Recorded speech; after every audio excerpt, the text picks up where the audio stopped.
Hello mga day! Welcome back to my YouTube channel. For today's video,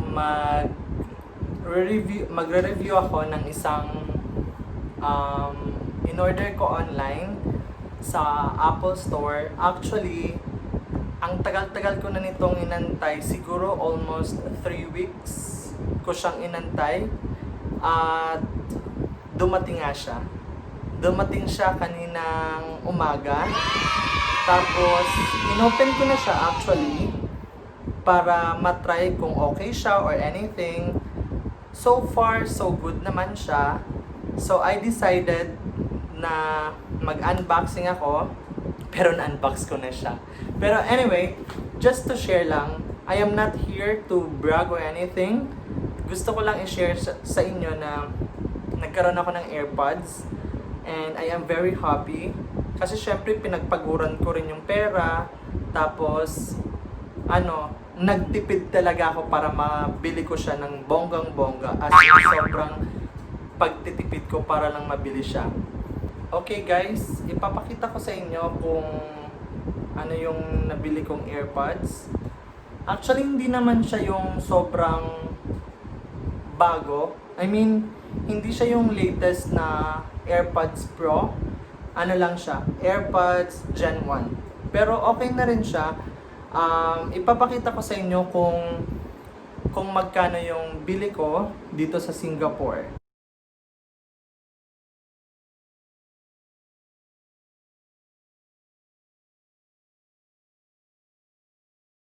By the way guys, dito sa Singapore, pwede kang mag-order through online na Apple Store. Tapos, i-deliver nila sa inyo. Pero meron siyang charge. I guess, $15 para sa charge na yun. Tapos, yung mismong item, yun yung babayaran mo. Anyway, without further ado, I will show it to you guys. Taran! Nakuha ko na siya. Ito yung box. Ayan, ganyan. Sobrang happy ko kasi ang tagal-tagal ko na nito inaantay. Kasi diba sa mga iPhone user dyan, simula ata ng iPhone 8, ganon, hanggang ngayong iPhone 11. Diba isa lang yung cord, yung parang saksakan ng earphone tsaka nung charger, lalo na kapag madalas ka naglalaro ng ML. Ang hirap kaya na nagcha-charge tapos lalo na kapag katulad ko dito, pag may kasama ka sa room tapos naglalaro ka, nagcha-charge tapos yung kasama mo tulog, di ba? Parang ang hirap-hirap tapos ang ingay-ingay, nakaka-istorbo ka pa sa iba. So ayun, kaya nag-decide na lang ako na bumili ng AirPods. Actually, meron namang mga mura. Actually, bago ako nagkaroon muna ako ng anong tawag yun?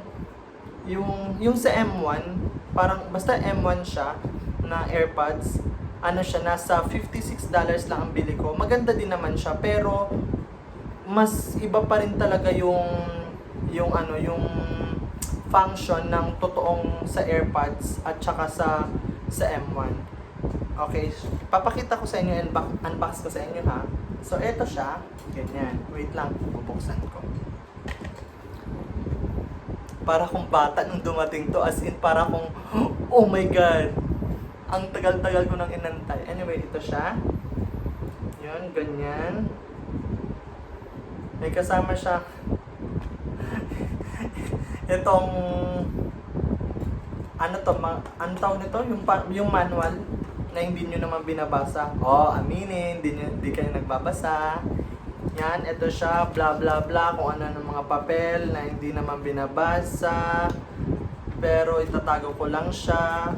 Malay mo, pag sinawa ko, ibenta ko rin. Charing! Ito siya.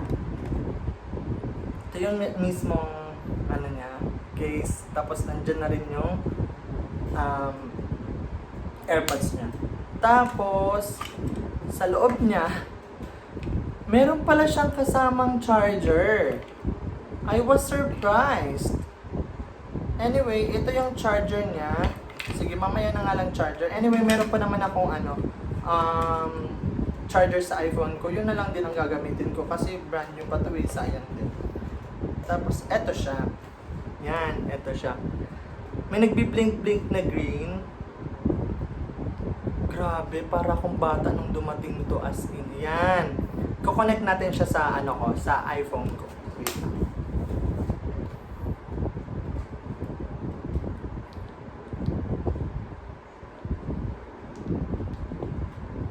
Hindi nagbubukas sa iPhone ko.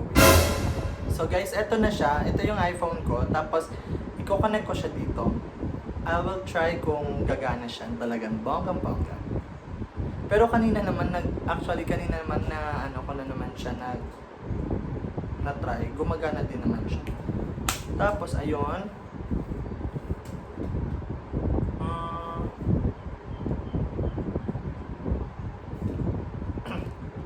Ayun na siya, nagko-connect na siya yung AirPods ko. Yan, kung makikita nyo. Okay, connect. Ayan na siya, guys. I'm so happy. Grabe, ayan na siya, oh. Pak. Ayan.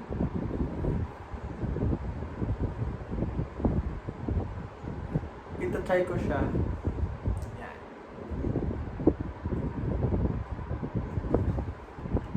Alam mo!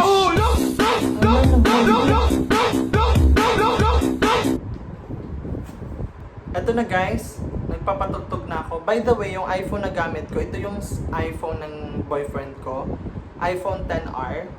Tapos yung ginagamit kong pag-record ng video ko ay iPhone 11. Kasi wala pa akong camera. So I decided na ito na lang munang gagamitin. Tsaka wala pang budget pang bili ng camera. So ayun, ito na muna. Ayan. Magpapatugtog. Alam nyo ba guys, meron ako ditong tugtog bawal na gamot kasi favorite ko yun.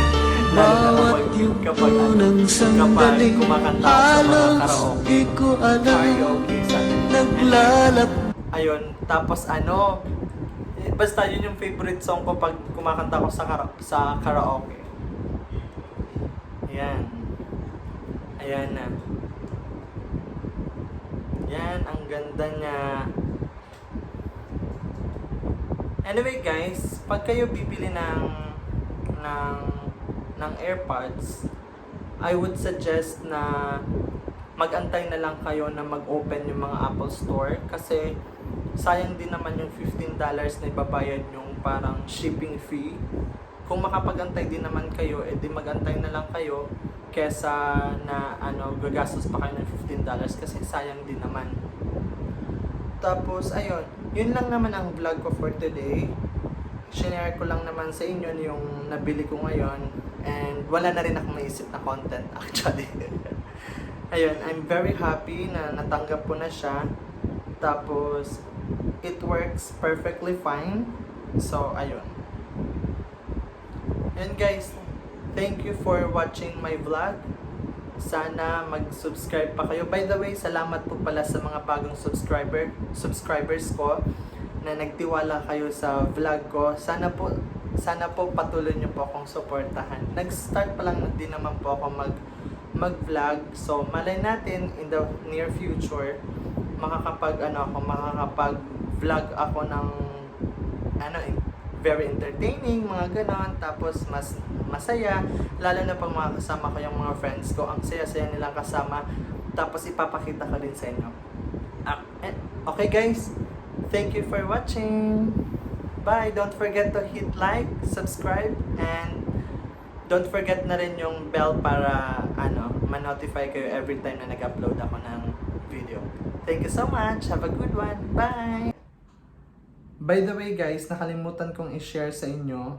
May napanood akong isang vlogger sa YouTube, si Madam Ivan.